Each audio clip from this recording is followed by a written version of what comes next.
Nĩ tũhoe. Ngai owe wiki witha na wohanagira mawehia. Nĩ twagũkaĩra twĩnyihĩtie nĩ ũndũ wa muoyo wa mũtigairĩti maitũ Lucia Wangui, ũrĩa wathĩte athame thĩ ĩno. Ndũkamũneane moko-inĩ ma Saitani ore tene na tene, no athane amũkĩrwo nĩ araika aku atheru, atwarwo mũciĩ mũtheru wa ikenero, na tondũ nĩ akwĩhokete na agagwĩtĩkia, tũma ndakananyamario nĩ maruo mairĩhĩro-inĩ, no agĩe na mokeni matathiraga ma ikenero, nĩ ũndũ wa Kristo Mwathani witũ.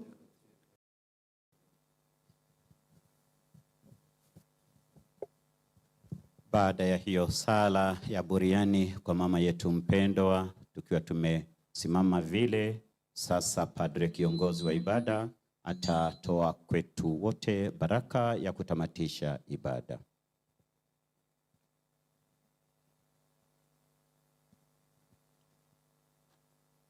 Bwana awe nanyi.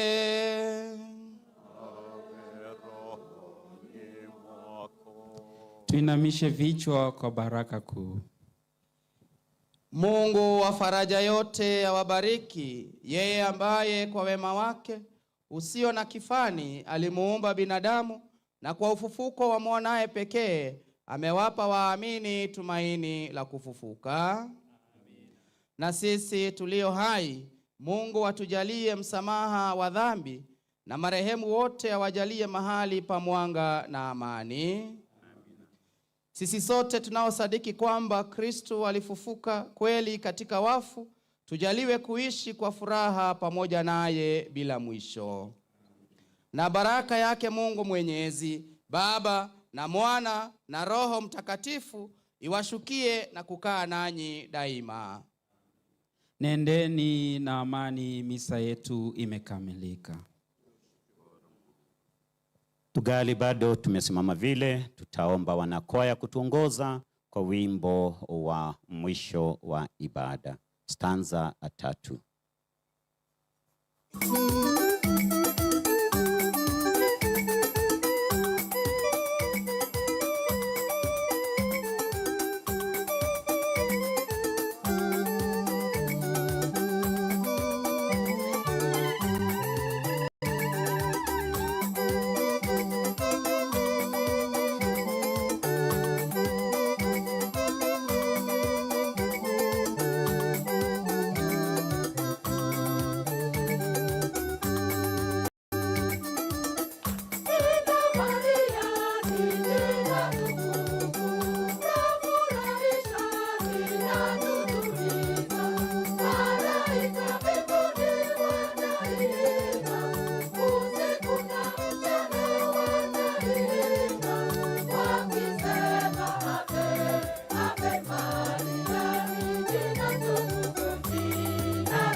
Asanteni sana waimbaji wetu kwa kutuongoza kushiriki kikamilifu katika ibada takatifu ya Ekaristi, tukiendelea kuombea roho ya mama yetu mpendwa Lucia na familia yake wakati huu wa maombolezi, waendelee kufarijiwa.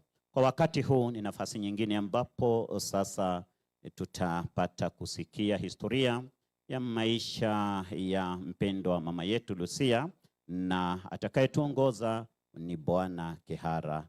Bwana Kehara, karibu.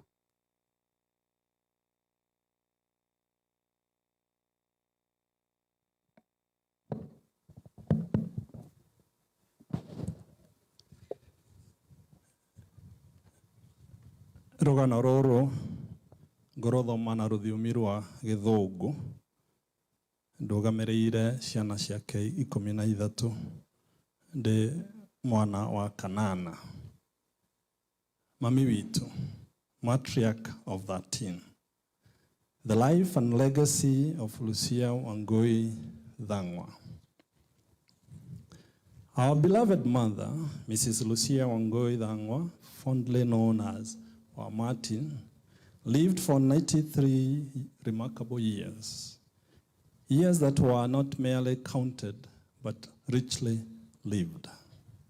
She departed from us in the 3rd month of the year, and as if heaven itself wished to mark the rhythm of her departure, she received the sacrament of anointing of the sick on Muthenya wa Gatatu, Wednesday, and today, Jumatatu, we lay her to rest. There is something quietly poetic about the number 3 in her final days. 3 moments: anointing, farewell, and rest. 3 sacred poses marking the final chapter of a life that was full, generous, and beautifully lived.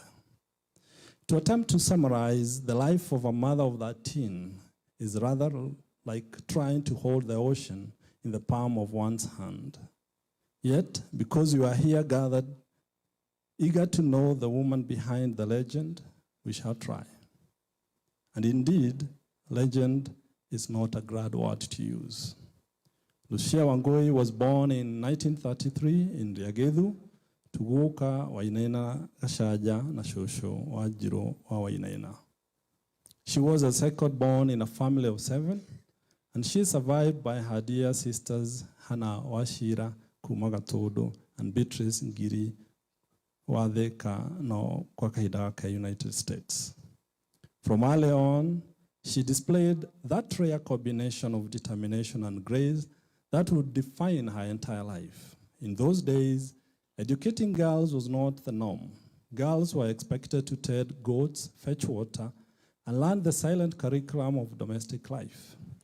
But our mother had other ideas. She insisted politely but firmly so that she too deserved the gift of education. Eventually, her parents relented and she began schooling at Lioki Mission School, though somewhat later than most, at the age of about 18. That small act of insistence was a preview of the illustrious spirit that would carry her through life. For a brief moment, she even contemplated joining the covenant. But life, with its delightful sense of humor, had other plans. Along came a young teacher, our father, who himself entertained thoughts of becoming a priest. Indeed, our mother was a student of our father. The Cupid, however, intervened decisively. The two who had once considered religious vocations instead embarked on another sacred vocation, raising a family. And in a delightful twist of divine irony, one of their children eventually became a priest after all. Although Mom did not pursue formal education for long, she became the finest educator we have ever known. Together with our late father, she ensured that all 13 children went to school even when circumstances were difficult. The commitment to education was unwavering. Today, moms and dads' quiet determination has blossomed into a family tree whose branches stretch into many professions and callings. Her 13 children ventured into the world carrying the lessons she taught at home: hard work, generosity, and the simple understanding that if you start something, you finish it. And so the roll call goes. Proof that raising 13 children was not only an act of courage, but also an impressive long-term investment in human capital. First was Margaret Wajiko, number 1, now resting in peace. A businesswoman whose arrival at Christmas was eagerly awaited, not only because we loved her dearly, but because she came bearing goodies that made the festive season feel properly festive. Then came Paul Kimani, number 2, a retired Lads officer with the Ministry of Lads, whose support for siblings has become the staff of family legend. In many ways, he has been the dependable compass of the family, always pointing in the direction of help. Next was Martin Wainaina, number 3, also resting in peace, a retired driver and landscraper who knew the roads of life and sometimes the shortcuts better than most. John Ubogwa, number 4, took the path of marketing with the Royal Media, proving that in our family, words can travel just as far as the vehicles. Then there is Agnes Wajiro, number 5, a retired officer from the Auditor's General's office, who has since taken her talents all the way to Seattle, United States. Clearly, Mom's influence was strong enough to cross oceans. Jacinta Jerry Foro, number 6, followed by the noble path of farming and motherhood. Indeed, she is something of a matriarch in the making. In her own remarkable way, together with her husband, they have come impressively close to catching up with our mother in the distinguished art of bringing many children into the world. They have 9 children. Peter Ndongo, number 7, works at a Lizzie Preparatory School and is an accomplished carpenter, a man who can fix almost anything made of wood and perhaps even a few things that aren't. George Kihara, number 8, the one reading this eulogy, which also constitutes the tribute, chose the path of teaching and humanitarian service, becoming something of a global citizen whose work reached far beyond the village paths where we all began.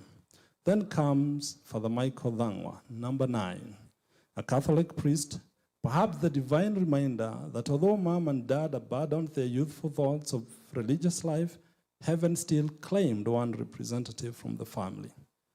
Then Daniel Wanyoike, number 10, is a family artist, a painter whose creativity ensures that beauty and imagination remain firmly represented among mom's descendants. Hannah Waboi, number 11, is a celebrated nurse in the United States, carrying forward mom's own natural instinct for caregiving, on and now with professional certification to match. Elizabeth Wangui, also known as Wakemani, keeps the media world informed through diverse announcements and adverts with various media houses from her agency in Githunguri. And finally, last but certainly not least, comes Senator Karungo wa Thang'wa, number 13, the youngest of the line, proving that sometimes the last chapter of a book can be just as exciting as the first. Together, they represent the extraordinary legacy of a mother who began with a little more than faith, determination, and unshakable belief in her children. Looking at them today, one might say with a smile that mom did not merely raise a family, she quietly built an entire institution. But education was only one dimension of her motherhood. Our mother was a nurse by excellence. Whenever one of us fell sick, her bedroom instantly transformed into a hospital ward, though admittedly without the intimidating hospital bills. They used to pay the bills together with my dad. She would comfort us there, bring food, prayers, and even medicine, the proverbial aspirin and Cafenol. She was a catechist of the home, ensuring that every evening we gathered to pray the rosary. Sunday Mass was not optional, it was simply part of the rhythm of life. Mom was a gifted singer, had a beautiful voice, clear, confident, and always ready for duty, and sang in the church choir. She later became the oldest member of St. Teresa of the Child Jesus Catholic Church choir, a position she held faithfully until her final years. She was especially gifted as a soloist, the kind who would rise during a song and lead everyone with the confidence of a seasoned conductor. The most fascinating part was how she delivered her lines. The words flowed so smoothly and perfectly timed that you would think she was reading from a carefully prepared script. But there was no script. Everything was stored in her mind, verses neatly arranged, meanings thoroughly woven in, and occasionally sprinkled with a little humor, just to keep the congregation alert. During family gatherings, however, there was one song that was unquestionably hers. Without fail, Mom would rise, clear her throat with authority, and launch into her signature anthem, Toedane. And she did not sing it quietly. She sang it with gusto, joy, and kind of enthusiasm that made it impossible for anyone to remain seated for long. Before you knew it, the whole family had joined in, some in tune, some bravely attempting. It became more than just a song. It became her way of gathering us together, reminding us that life is best lived when you walk, sing, and laugh together. And though her voice has now gone quiet, the song, the love behind it, will continue to echo in our family for many years to come. I think the best thing would be to sing that song because she loved it. Toedane ae, ado matuana morage toedane ireke. Toedane ae, ado matuana morage toedane ireke. Mothenya wa muthi ae, nane moge okire. Kohurokia mami, mami toredete. Toedane ae, toedane morage toedane. Ae thie uhoro, ae, na wakinya kou. Korane na fafa, mwire to mwedete. Na ithuĩ no tũgoka.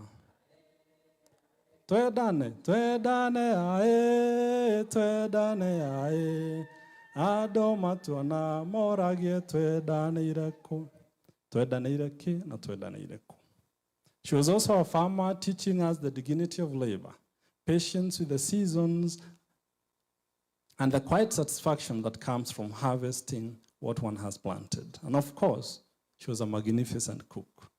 Meal times in our household were events worthy of documentation.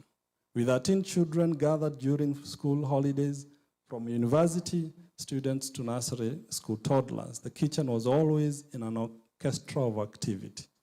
Assisted by our elder sisters, Mom would prepare food and serve it in what felt like an assembly line, a line of plates. We would sit in a row, each guarding our portion with great seriousness. Our father, whether present or not, always had a larger portion carefully set aside by our mother, an indication of the deep love and respect she had for her husband.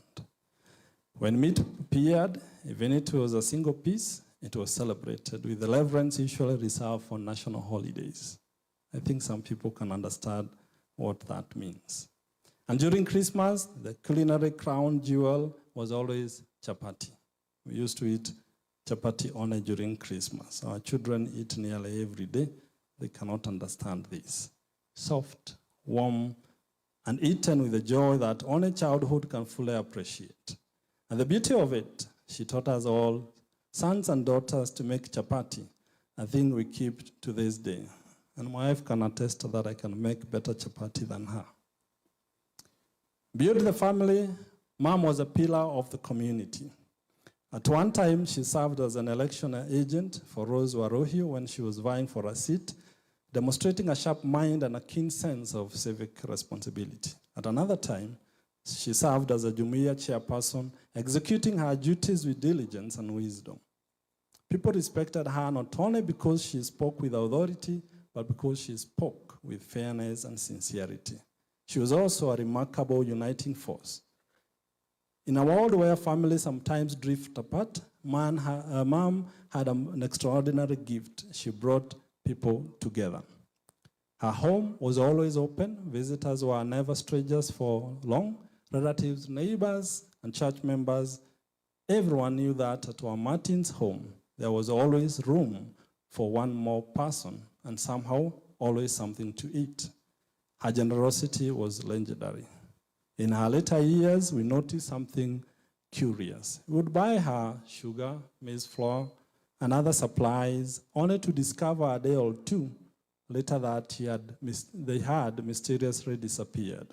Upon investigations, the answer was always the same. She had given them away to someone in need. Our mother's generosity did not operate on the principle of surplus. She gave not merely from abundance, but sometimes from what little she had. And she always had something to give, a banana, gouache, and tea. Tea was Mom's favorite language of kindness. Whenever someone visited, she didn't even ask whether you take tea with milk or whatever. She would just go and prepare. The kettle quietly followed. For her, a cup of tea was never just tea. It was a small ceremony of welcome, a quiet way of saying, you belong here. In many ways, it was her version of a hug, only served in a cup. One day, a Mzungu Fred of one of her children came to visit. Mom hurried to prepare tea, but discovered there was no milk in the house. Distressed by the unfortunate national emergency, indeed it was, she served him black tea while apologizing profusely for not having milk to make what she considered proper tea. The visitor, however, happily drank the tea and assured her that he actually preferred it that way. Mom was relieved, but perhaps only slightly puzzled. In our world, tea without milk was a bit like chapati without stew. Possible, yes, but why would anyone choose it? Still, the visitor left happy, warmed not only by the tea, but by the generous heart that had served it. That was simply who she was. After our beloved father passed away in 1993, at the age of 63, number 3 again, and it appears and seemed to tell us that 3 meant something to both Mom and Dad. Mom continued to guide and hold the family together. At that time, several of our children were still completing education. So Mom was with us for more than 30 years since the departure of our dad. However, Mom's story of 13 children will never be complete without bringing Dad into the picture. After all, he had a rather central role in the whole operation. He was the father of the 13, the father of all of us. Yes, Dad went to be with the Lord in 1993, but the mark he left on our lives has never faded. He was a great father, firm, disciplined, and deeply committed to one thing he believed could change a child's future: education. As a teacher himself, he made it very clear that books were not optional in his house. Each of his children was expected to pursue education as far as their ability, and his persistence could take them. And if any one of us ever considered lowering the bar, Dad was always ready to raise it again, sometimes with a lecture, sometimes with the look of a father that would say, "Try again, son. Try again, Dad." Beyond our home, Dad was a man the village held in high esteem. He was an honorable man, something of an enigma, quiet in many ways, yet full of wisdom that people trusted. When disagreements arose, he was often the one people turned to, the calm voice that could settle storms and bring peace where there was tension. He was fair, thoughtful, and deeply respected. But perhaps his greatest legacy was the love he had for his wife and children. The unity we still enjoy as a family today is not accidental. It was carefully planned, nurtured, and protected by both mom and dad. The 13 children they brought into this world will always miss him. Yet even as we remember him with gratitude here, we take comfort in imagining that mom and dad are together again, reunited in heaven, still watching over the large, lively family they started, and probably smiling and occasionally shaking their heads at us from above as they rejoice with the angels. We are happy they are united with each other in the presence of those who have gone before us, with gratitude true to the values she and our father had instilled. The older siblings supported the young ones until they finished school. In this way, the spirit of unity she cultivated continued to flourish. As the years advanced, she had the comfort of knowing that all 13 of her children stood by her. Remarkably, she treated each of us with complete fairness. No favorites, no secret alliances. Only equal love distributed with remarkable balance. She rarely stayed with one child for more than a month, unless the visit required crossing oceans. Mom never visited anyone empty-handed. For her, a visit was not simply a visit. It was a small traveling harvest. She would arrive carrying her roots, sweet potatoes, marigomeru, and her famous shoro wa mukio, as if she had personally negotiated a treaty with the farm and the family kitchen. Her generosity was most visible in the way she prepared a uji. Mom was a true master of the craft. She prepared itself. The preparation itself was almost a performance. She would begin with a careful grinding, sometimes with a pestle and mortar, other times on the traditional grinding stone, reserved specifically for the noble assignment. And while all this was happening, she would sing softly to herself, as though the porridge required both flour and music to reach perfection. By the time the uji was ready, it was more than just food. It was Mom's way of saying without many words, "I have come with love, and nobody here will go hungry." Mom became a celebrity in the village for flying out of the country. To her fellow age mates, she was also an embodiment of their desires and wishes. In her late 70s, she made her first international journey to China to visit our youngest brother, Karungo, and his family, who were working in Beijing at the time. The journey produced a number of families' most memorable and hilarious moments. Before Mom took her very first international journey, we did everything possible to prepare her for the long trip. We briefed her carefully about airports, planes, and the many mysterious procedures that seem to accompany modern travel. And remember, this is someone almost 80. She understood everything. Everything went smoothly until the security checkpoint at Jomo Kenyatta International Airport. Something happened. As her bag passed through the scanner, the officer suddenly paused.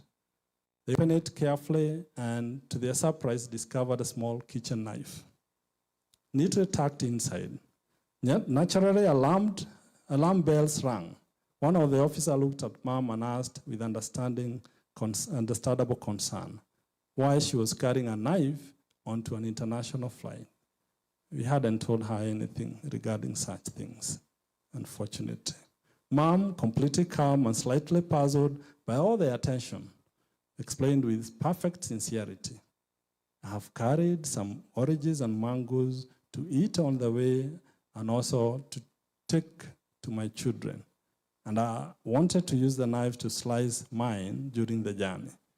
I was told the trip starts in the morning and ends in the evening. To her, the explanation was perfectly logical. After all, how does one responsibly eat oranges on a journey that lasts the whole day without proper equipment? The security officer, of course, saw something different, a prohibited item, a weapon.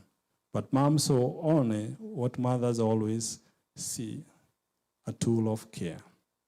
In her world, the knife was not a weapon. It was simply part of a mother's traveling kitchen, a small instrument meant to peel fruit, share food, and perhaps even teach grandchildren the timeless virtue of generosity. That when you have an orange, you cut it into pieces so everyone gets a share. It was a moment that perfectly captured her innocence and her beautifully simple outlook on life. While the world worried about airports regulations, Mom was thinking about oranges, children, and making sure that she was well equipped for the journey. Such was her heart. Of course, the airport security confiscated the knife, something she remembered for years and never quite understood why they had to take away her knife. Upon arrival, she somehow misplaced the flight attendants, or they lost touch with the flight attendants who were supposed to be keeping an eye on her. Usually, elderly and children are accompanied or are given support by flight attendants, but somehow she lost touch with them. Just like that, poof, gone. So she did the most reasonable thing, started scanning the crowd for a friendly face who could tell her where on earth she was supposed to go. Soon enough, she spotted a woman who, in Mom's expert assessment, looked promising. Same complexion, familiar vibe, clearly good candidate. Mom marched right up and launched straight into Kikuyu, asking for direction with full confidence. Karungo wakwa gumuonaku. The woman stared back politely and understood absolutely nothing, not a single word. Turns out she wasn't Kenyan, not even close. Mom, however, was puzzled. To her, this lady looked exactly like her neighbor's daughter back home.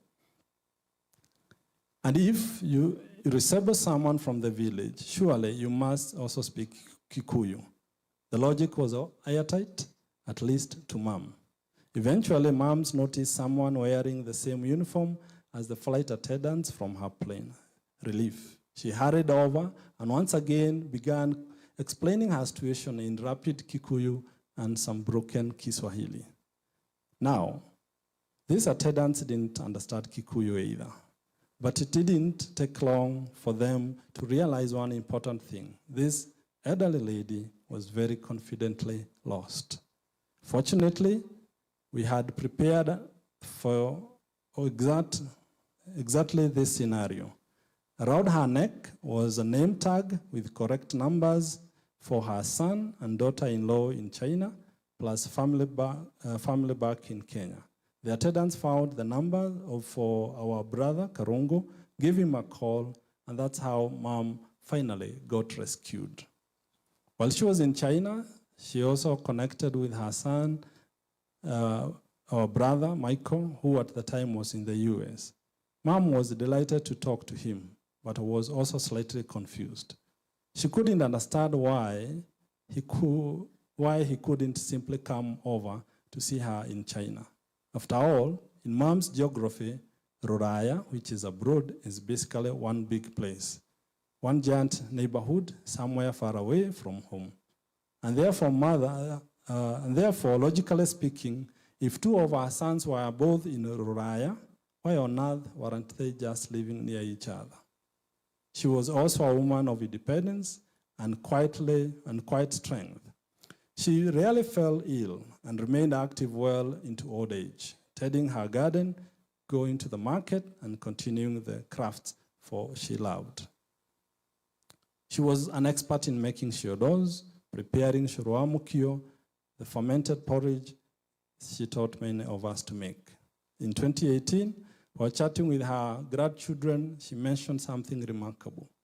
And she said the last time she had been admitted to hospital was when she gave birth to Karungo in the early 1980s. That statement alone tells you something about her resilience.